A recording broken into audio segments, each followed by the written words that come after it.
गुरुवार की प्रदोष पड़ती है तो शिव गंगा के स्थल पर निवास करते हैं। गुरुवार की प्रदोष शत्रुओं का नाश करती है। ऐसी प्रदोषों का नियम वर्णन किया।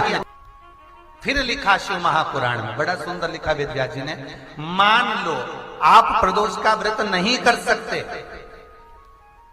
आप अगर व्रत नहीं कर सकते तो प्रदोष के दिन, प्रदोष काल में शाम का समय सूर्यास्त का कुछ पल, कुछ घड़ी के पहले से लेकर बाद तक का प्रदोष काल के अंतर्गत आप शंकर जी के मंदिर में जाकर 1 लोटा पानी, 5 बेलपत्र भी अगर समर्पित करते हैं तो संपूर्ण प्रदोष का फल आपके भाग्य में प्रबल हो जाए। शिव महापुराण में शिव कथा कहती है,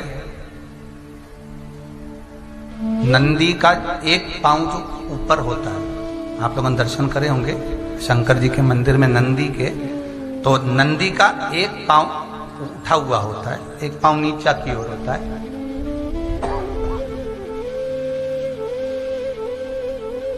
शिव पुराण की कथा कहती है, मान लो कोई हड्डी से जुड़ा हुआ रोग,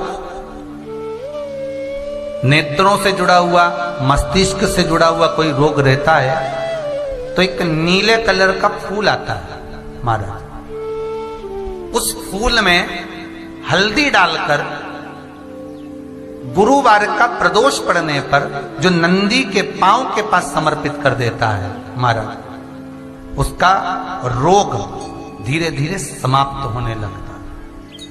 लिंग पुराण कहती है कि नंदीश्वर भगवान के सामने जो पुष्प समर्पित करा जाता है उसको, ये तो लिखा था स्कंद पुराण और शिव पुराण। लिंग पुराण कहती है जो फूल आपने समर्पित करा उसको लाकर पानी की बाल्टी में डालकर आप स्नान भी कर सकते हो, उससे भी हड्डी के जितने रोग होते हैं उसमें आराम लगने लगता है। जैसे कहीं शरीर नहीं चल रहा, हाथ झुन्न पड़ रहा है, हाथ काम नहीं कर रहा, हाथ में झुंझुनी आ रही है, कंपन आ रहा है, उसमें भी ये प्रयोग काम। पर होना चाहिए बृहस्पतिवार की प्रदोष। कौन से वार की? बृहस्पतिवार, गुरुवार की प्रदोष। प्रदोष के दिन यदि आपको कहीं से शमी पत्र मिल जाए, प्रदोष के दिन यदि कहीं से आपको शमी पत्र मिल जाए और प्रदोष काल में, प्रदोष का जो समय होता है, शाम का जो समय होता है प्रदोष काल,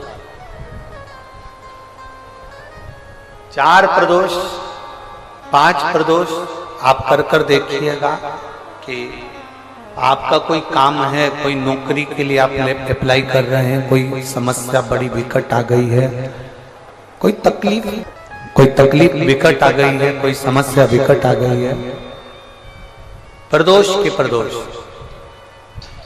प्रदोष काल में अगर एक शमी पत्र भी आप घर के शिवलिंग को, अब ये करने के लिए आपको मंदिर के शिवलिंग नहीं जाना, अपने घर में जो शिवलिंग, चाहे वो स्फटिक का हो, पारद का हो, कंकर शंकर का हो, लकड़ी का हो, जो शिवलिंग तुम्हारे घर में, कांच का हो, चाहे वो नर्मदा के कंकर का हो, नर्मदेश्वर हो, पाषाण का हो, जो शिवलिंग चांदी का हो, सोने का हो, तांबे का हो, पीतल का हो, जो शिवलिंग तुम्हारे,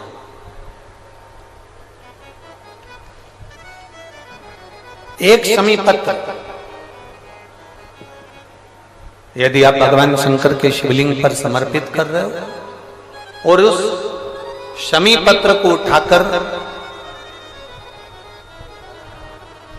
रात्रि को 9:15 की जो एक मुहूर्त होता है, एक समय होता है जिस समय पर हम अपने मन की बात भगवान शंकर को कहते हैं, पूर्व में भी इसका वर्णन हम कर चुके हैं कथाओं में।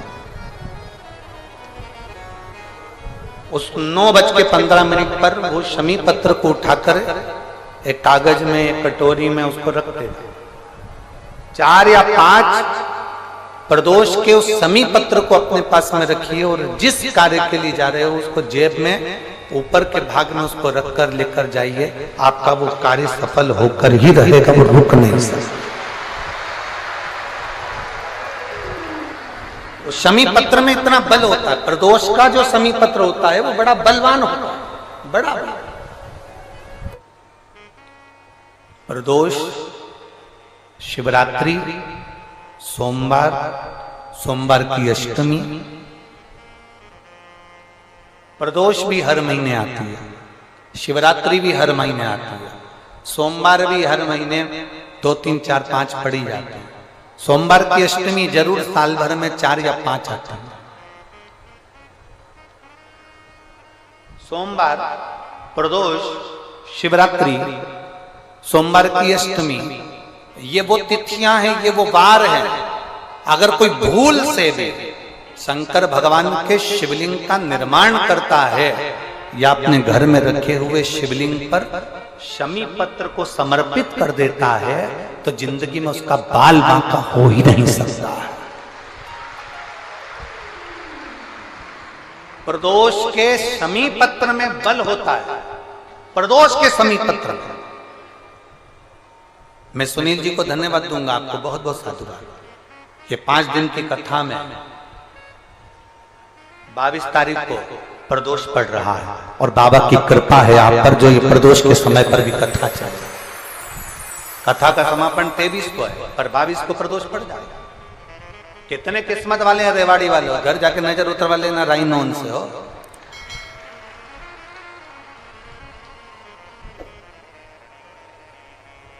शिव की कृपा कितनी है आप पर, जरा विचार करिए। जगह जगह जाकर प्रार्थना कर ली, निवेदन कर लिया, तो भी तुम्हारा अगर कोई काम ना बने तब एक काम जरूर करना, एक बेलपत्र, एक शमी पत्र, एक कनेर का फूल देवाधिदेव महादेव को प्रत्येक प्रदोष के दिन शिवजी को जल चढ़ाकर समर्पित करना प्रारंभ कर दो। श्री शिवाय नमस्तुभ्यम। हर हर महादेव। दर्शकों, पूज्य गुरु जी पंडित प्रदीप मिश्रा जी द्वारा बताया गया प्रदोष के दिन किए जाने वाले उपाय। 28 नवंबर के दिन गुरु प्रदोष पड़ रहा है। गुरु प्रदोष के दिन किए जाने वाले महत्वपूर्ण उपाय। तो आशा करती हूँ यह वीडियो आपको पसंद आई होगी। वीडियो पसंद आई होगी तो वीडियो को लाइक करें और हमारे YouTube चैनल पे नए हैं तो चैनल को ज़रूर सब्सक्राइब कर लें और कमेंट में हर हर महादेव लिखना ना भूलें। धन्यवाद।